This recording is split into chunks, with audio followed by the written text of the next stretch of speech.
J'ai tant souffert d'être seul que je ne sais encore trop faire avec les autres. J'avais peur d'être habillé d'une telle manière, avoir un cheveu qui dépasse, avoir les lunettes les plus moches du lycée. Ces quelques mots MOTS sont le symbole des mots MAUX que Cyprien a subi pendant plus de 10 ans lorsqu'il était à l'école. Harcelé par certains de ses camarades parce qu'il parlait de vaches, de tracteurs. Une période douloureuse que l'agriculteur raconte dans ce roman.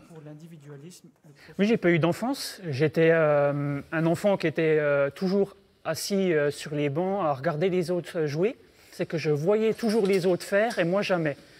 Et un jour, j'ai décidé d'écrire des romans et de pouvoir aller tourner des documentaires pour voir ce que je n'avais pas vu quand j'étais enfant.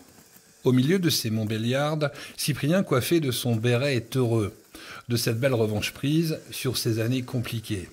Il se veut positif et souhaite donner la même image à son métier de paysan.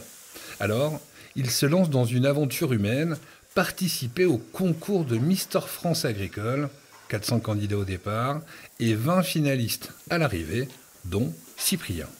Le concours est beaucoup basé sur la beauté intérieure plutôt que la beauté extérieure, oui.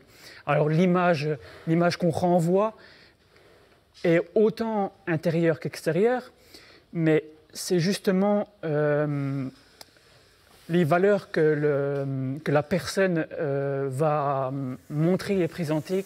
Et le jeune agriculteur haussonois l'a promis, s'il gagne, il sera le porte-parole d'une agriculture positive qui, malgré les crises, peut continuer de croire en son avenir. Il ne reste plus qu'à croiser les doigts jusqu'au 14 décembre, le jour de la finale.